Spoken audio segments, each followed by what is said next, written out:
Have you ever hung out with somebody who just takes up your time? Just wants to hang out? Or are you guys those people? You guys aren't gonna like my example. What? Is it with us? Is it an ex or something, Amber? No. It's that I feel that way, especially with gym time. Like, people are like, oh yeah, let's work out. And then I'm like, okay, come to my gym. I have a membership. I will get you in. Let's work out. They're like, you don't want to like grab dinner beforehand? No, we're going to the gym. Oh, you don't want to like hang out afterwards? No, I'm going to sleep. Oh, you don't maybe like want to skip the gym and like maybe we can just like hang out? No, you asked me for gym. Don't try to switch up now. Like, you're wasting my time. Like, I am set here. If you want to join me where I'm already going to be and actually work, don't come to the gym and have a conversation with me. You better be sweating, bitch. But the gym is one of those places that you are crunched on time because of a certain feeling, whether you're on your protein or whatever, that it needs to be done within that time. And I think a lot of people would agree with you that if somebody comes in the middle of that, like, it's going to be a problem. I've had people that I've made friends with at the gym who've later like stopped coming in the gym. They're like, oh, like, you want to hang out? And I'm like, okay, yeah, I'll meet you at the gym. They're like, cool. Then like an hour before, they're like, okay, cool, you ready? And I'm like, yeah, meet you at the gym. They're like, I'm not really feeling the gym anymore. Let's just like go smoke hookah. And I'm like, you did not just bait me in with the gym and then try to switch up and like whatever.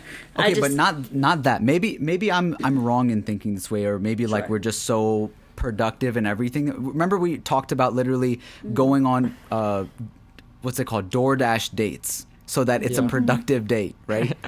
Is it me just feeding into the digital age and being in this fast moving society, or is anybody else? I think it's a go ahead, Nate. No, go ahead. I was gonna say, I think it's a creator thing or like an artist thing, right? For me at least, I have a huge problem with that. There's a lot of friends that want to hang out with me, but they don't see me that often because I feel like I'm not at the point where I'm comfortable with like my creative endeavors. So I'm like, yo, I have to probably work 80 hours, whatever, a week. And like, they can work and don't have to think about work afterwards. I have to think about work constantly. So when I'm with them, I'm not even with them. I'm thinking about, you know, what I'm missing or what I could do at home. So I'm like, even when hanging out with them, I'm not hanging out. So it's like, I don't know. It's a lot of pressure. It's not necessarily them. I think it's me. But I don't know about you. That's a good point. Yeah, I was going to say that, like, your energy is valuable. And I feel like even, like, the people you're friends with, I personally I'm very grateful to say that, like, the 5 friends that I do have, I love them so much. And, like, I could 4 of them are on this podcast. Who's the person that's left? The 10 friends I do have. She wasn't counting us. I mean, now that I know we're friends. No, but yeah, like, I'm so grateful that I have them, because when I do hang out with them, they're either like bringing happiness into my life or like some sort of thing. But like, when you hang out with people you don't really want to hang out with, who you know that don't like you or you don't really like, it's just like, why are you doing that? You know, it's like a waste of everyone's time, a waste of energy. You just feel terrible after. So energy is a good word. I think energy is really important. It's funny because I think Amber was literally asking me this the other day about someone. She was just like, "Press, I don't think you like this person." I was like, "No, I do. But they're a good person." And then she was like, "Yeah, but it doesn't sound like." And I'm just like, I don't think I wasn't doubting that you thought they were a good person. I just was doubting the fact that you liked hanging out with them. Yeah. That's what I have like trouble with sometimes, of like, well, when you hang out with someone, you are supposed to just hang out. Like in classically, like when, you know, friends would come over, we go outside, you know, like playing outside and like skateboarding and just playing video games and stuff. Like that was different. But even now, like, bro, you're playing SHAH-AMEER, like you're playing video games, but it's work. Yeah. In a way. Isn't that so weird? Yeah. No, and that's like the messed up part about me. It's like I want to make everything productive. Yeah. And I think doing that is a way to make it fun and productive at the same time.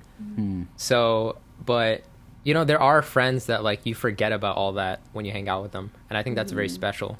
But I think there's some people that aren't like that and you still think about work. And it's hard to say no to them, but they still want to hang out with you. I feel like there's few friends that you gain something, and I like, again, me at these words, energy, that the energy they bring around you, whether it be the longevity that they've had in your life as a friendship, or whether they've like played a really special role, they kind of get a pass to me when it comes to spending time, because I am gaining something internally from them. And then there's other ones where you're like, okay, like, you know, you agree to like meet up with someone, and then you realize the conversation might be negative about something. There's no really like substance to it. It might be shallow, and it doesn't really like provide you any purpose. And you leave that conversation or that like hangout feeling not fulfilled of having done anything with your day. Whereas I think that with friends that you do value and you do really enjoy their time and company, that sometimes that fulfills something. That's spot on, because it's not even a wasting time thing, because like throughout the week I get a few calls from like people that I find really valuable, and it might go like an hour or two, sometimes like 3 hours, but it's such a good, and the reason it goes on that long is because it's so inspiring, or just telling of something that like when I get off the call I feel really good, energized. And I think what you're saying with like the substance thing, and how you're saying the energy thing, I think like all of the combination of these things, and then SHAH-AMEER, maybe like some of it has to do with being an entrepreneur, being in a creative field. These things like maybe we're just all so much more complex now than ever of how we choose to spend our time, because there's so many options, and we don't only have physical friends, we have digital, you know, and virtual things going on all the time that require our time and attention.